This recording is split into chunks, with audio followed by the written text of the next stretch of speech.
Selamat pagi anak-anakku dan kedua orang tua yang ada di rumah. Kembali lagi Pak Guru menyapa anak-anakku, salam sehat selalu. Mari kita tetap memperhatikan protokol kesehatan, memakai masker, mencuci tangan, dan tetap menjaga jarak. Tak lupa pula Pak Guru mengucapkan selamat Natal dan Tahun Baru untuk kedua orang tua yang ada di rumah. Nah anak-anakku, hari ini hari Rabu tanggal 13 Januari tahun 2021. Kita akan belajar kembali lagi pada semester kedua ini, yaitu pada mata pelajaran IPA, yaitu tentang materinya adalah mengidentifikasi sumber energi panas pada benda-benda di sekitar kita. Nah anak-anakku, pada materi pembelajaran kita hari ini yaitu menyangkut sumber energi panas pada benda-benda, pasti anak-anakku bisa lihat pada gambar tersebut, yaitu ada sebuah gelas, baru ada senduk, dan ada air di dalam gelas tersebut. Nah anak-anakku, kenapa kita mengatakan bahwa ada sumber energi panas pada benda tersebut? Nah anak-anakku, Pak Guru sebelumnya memberikan penjelasan bahwa ketika mama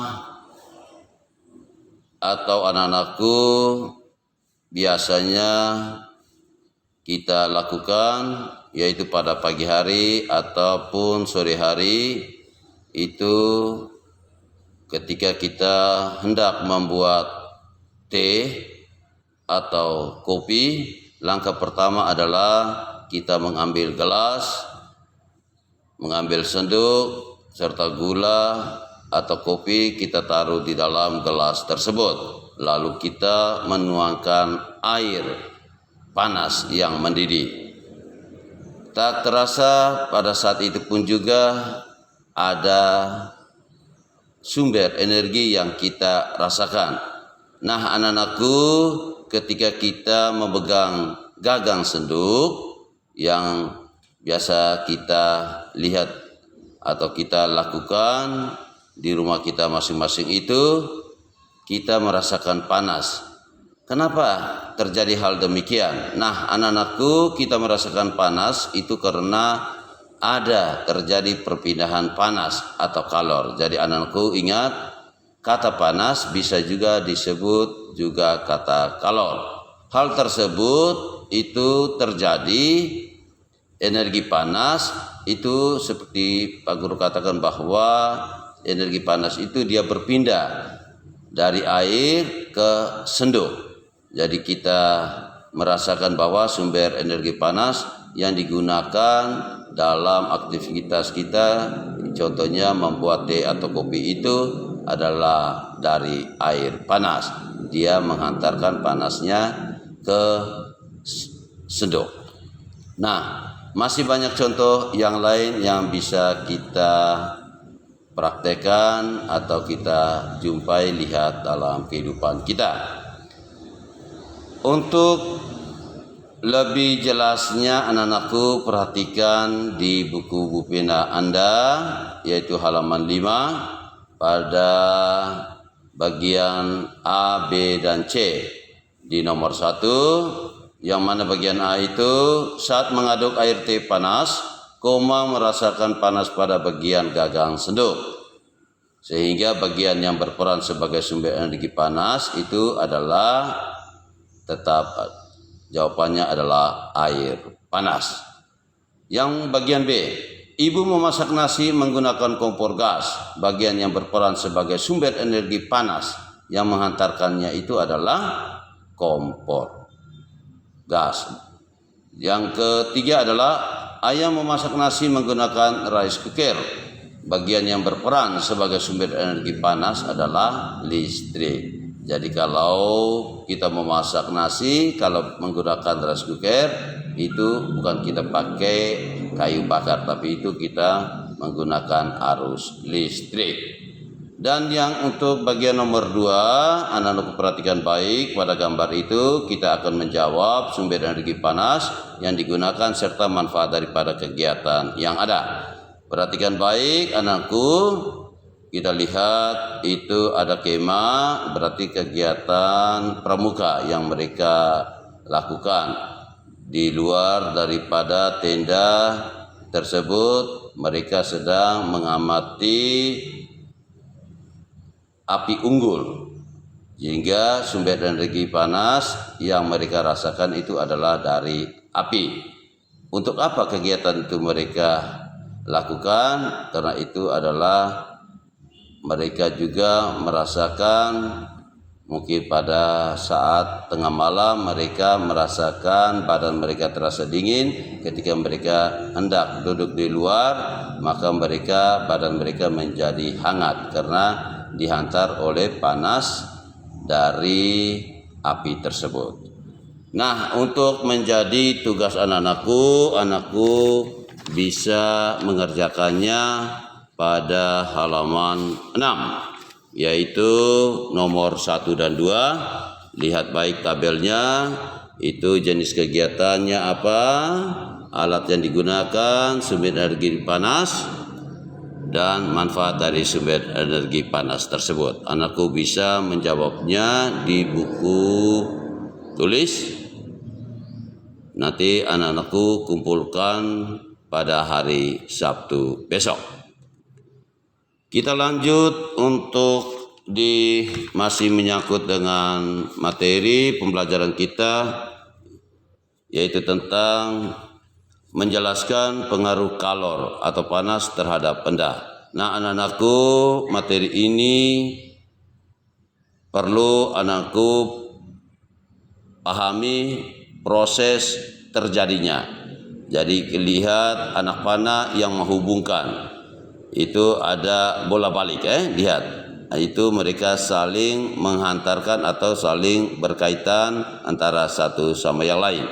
Jadi anak-anakku, panas atau kalor itu dapat mempengaruhi perubahan suhu benda.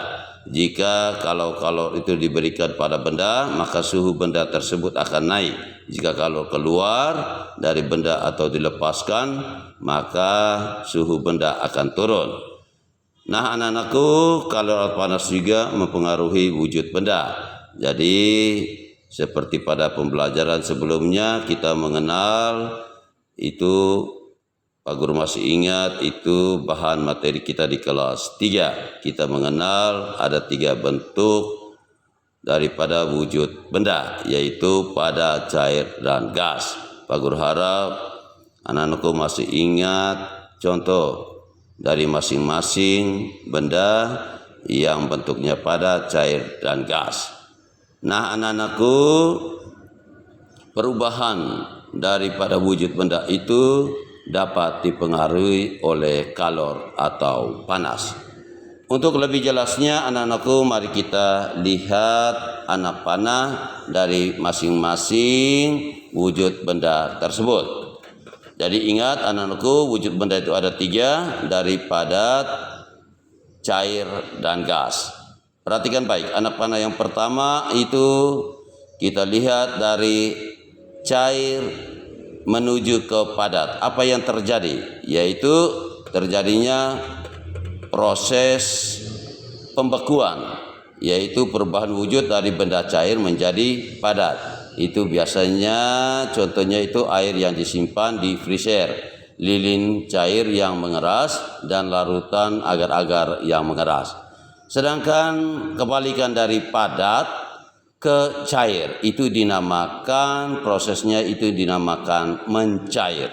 Itu merupakan perubahan wujud dari benda padat menjadi cair. Contohnya lilin yang dipanaskan atau dibakar, es krim yang didiamkan di ruangan terbuka. Itu biasa kita lakukan, yaitu ketika mama membelikan contohnya untuk Alfa es krim di toko, karena jarak dari rumah ke toko itu terlalu jauh, maka belum sampai di rumah es itu dia sudah mencair.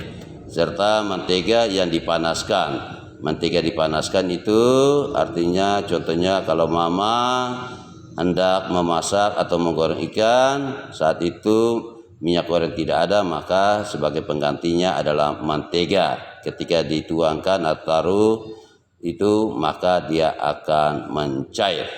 Jadi Pak Guru ingatkan, membeku itu prosesnya itu perubahan wujud dari cair menjadi padat. Sedangkan mencair, perubahan wujudnya dari benda padat menjadi cair. Yang berikutnya adalah anakku perhatikan, itu dari cair menjadi gas. Perhatikan baik, dari cair menjadi gas. Proses apa yang terjadi? Yaitu perubahan wujud dari benda cair menjadi gas. Itu dinamakan menguap. Lihat baik-baik anak panah itu. Dari cair ke gas itu proses yang terjadi adalah menguap. Itu contohnya air yang direbus dan dibiarkan lama-lama, kelamaan akan habis. Parfum yang disemprot ke ruangan dan air yang menguap ketika dijemur di bawah sinar matahari. Itu yang biasa kita lakukan atau kita jumpai di rumah kita masing-masing. Sedangkan kebalikan dari gas ke cair, kita lihat anak panahnya, itu proses yang terjadi perubahan itu dinamakan itu adalah mengembun. Jadi contohnya titik-titik air di daun pada pagi hari. Itu yang biasa kita lihat di taman bunga atau rumput di halaman rumah kita. Ataupun di luar gelas menjadi basah saat gelas diisi air es. Jadi air es kalau kita taruh dalam gelas, itu kalau kita biarkan lama-kelamaan ada basah. Itu berupa titik air yang keluar melalui yang tadi air es yang kita taruh dalam gelas itu, dia akan mengembun keluar. Itu dinamakan mengembun, dari gas menjadi cair. Sedangkan perhatikan baik, dari anak panah yang menghubungkan dari padat ke gas, itu dinamakan proses perubahannya, yaitu dari wujud dari benda padat menjadi gas, itu dinamakan menyublin. Itu contohnya kapur barus yang disimpan di lemari. Itu pada zaman dahulu biasa, atau di kampung-kampung orang tua kita selalu mempergunakan. Kalau di kota sini sudah jarang sekali kita pakai. Yang terakhir itu adalah dari proses benda gas menjadi padat, kebalikan. Itu dinamakan dari gas ke padat, itu dinamakan mengkristal atau disebut juga mendeposisi. Jadi contohnya itu adalah gas karbon dioksida. Kita lihat dari gas ke padat itu mengkristal atau mendeposisi. Itu Pak Guru sampaikan tadi bahwa itu contohnya adalah gas karbon dioksida yang dibekukan menjadi es kering. Jadi anak-anakku, contoh daripada panas atau kalor dari wujud benda, itu anakku harus bisa membedakan dari tiap perubahan yang ada. Dari padat ke gas itu dinamakan menyublin. Dari gas, kebalikannya gas ke padat, itu dikatakan mengkristal atau mendeposisi. Sedangkan dari padat ke cair itu membeku. Sedangkan cair ke padat itu dinamakan mencair. Dari cair ke gas itu dikatakan menguap. Dari gas ke cair itu dikatakan mengembun. Nah anak-anakku, materi pembelajaran kita hari ini yang menyangkut sumber energi panas, serta kita menjelaskan pengaruh kalor terhadap benda. Semoga apa yang Pak Guru jelaskan materi pembelajaran hari ini semoga dapat dipahami oleh anak-anakku. Itu saja anak-anakku. Pak Guru harap yang tugas tadi pada halaman 6 nomor 1 dan 2 anakku bisa mengerjakan dan sekali lagi dikumpulkan pada hari Sabtu besok. Itu saja anak-anakku. Akhirnya dari Pak Guru mengucapkan selamat pagi, salam sehat selalu. Terima kasih.